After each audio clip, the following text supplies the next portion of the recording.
বন্ধুরা, আজকে আমরা আবারও ফিরে এসেছি ফুটবল লিগ 2026-এ। আজকের ভিডিওতে আমার কথা বলবো কিভাবে আমরা প্লেয়ারের অরিজিনাল ছবি বসাবো। বেশি কথা না বলে চলো ভিডিওটা শুরু করা যায়। সবার প্রথমে তোমাকে প্লে স্টোর থেকে এই দুইটি অ্যাপ ডাউনলোড করে নিতে হবে, অথবা গুগল ইউজ করতে পারো। তারপরে চলে আসো এই অ্যাপের মধ্যে। এরপর তুমি যে প্লেয়ারের ছবি চাও সেই প্লেয়ারের ছবি ডাউনলোড করে নাও। আমি যে কোনো ছবি ডাউনলোড করে নিচ্ছি।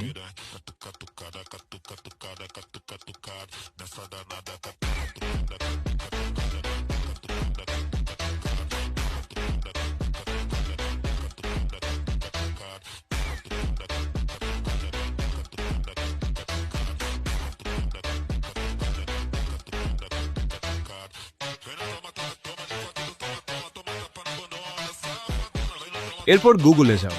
এবার বিজি লিখে সার্চ করো। প্রথমে যে ওয়েবসাইট আসবে সেই ওয়েবসাইটে ক্লিক করো। আপনার স্ক্রিনে প্রদর্শিত আপলোড ইমেজ বোতামটিতে অনুগ্রহ করে ক্লিক করুন। এই বোতামে ক্লিক করার পর আপনার ডিভাইসের ফাইল ব্রাউজারটি খুলবে। সেখান থেকে পূর্বে ডাউনলোড করা ছবিটি নির্বাচন করুন এবং আপলোড করুন।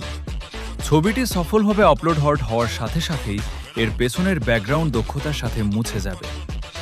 পটভূমি অপসারণ প্রক্রিয়া সম্পন্ন হলে ডাউনলোড বিকল্পে ক্লিক করুন। এরপর ইমেজ বিবি অ্যাপ্লিকেশনটি খুলুন। অ্যাপ্লিকেশনটি চালু হলে আপনি ব্রাউজার উইন্ডোতে একটি বিকল্প দেখতে পাবেন। এই বিকল্পটিতে ক্লিক করলে আপনার ডিভাইসের সমস্ত ছবি প্রদর্শিত হবে। পূর্বে ডাউনলোড করা ছবিটি এখানে আপলোড করুন। আপলোড প্রক্রিয়া শুরু হওয়ার সাথে সাথেই কিছুক্ষণের জন্য একটি বিজ্ঞাপন প্রদর্শিত হতে পারে।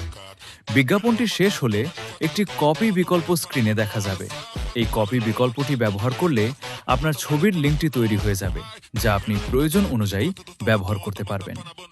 এরপর ফুটবল লিগ 2026 অ্যাপ্লিকেশনটি চালু করতে হবে। একবার অ্যাপ্লিকেশনটি সফলভাবে চালু হলে ফ্রেন্ড নামক একটি বিকল্প প্রদর্শিত হবে, যেখানে ব্যবহারকারীকে ক্লিক করতে হবে। এই ফ্রেন্ড অপশনে ক্লিক করার পর একটি এডিট বিকল্প দৃশ্যমান হবে। এই এডিট বিকল্পটি নির্বাচন করার পর সুনীল ছেত্রীর ছবির পাশে একটি পেন্সিলের আইকন দেখতে পাওয়া যাবে। ওই পেন্সিল আইকনে ক্লিক করে একটি নির্দিষ্ট লিঙ্ক যোগ করতে হবে। এই পদক্ষেপগুলি সম্পন্ন করার মাধ্যমে আমাদের পেশাদার ছবিটি প্রস্তুত হয়ে যাবে। এরকম আরও চমৎকার সমস্ত ফুটবল লিগের ভিডিও দেখতে লাইক করুন এবং সাবস্ক্রাইব করে রাখুন। পরবর্তীতে আমরা নতুন ভিডিও নিয়ে আসব।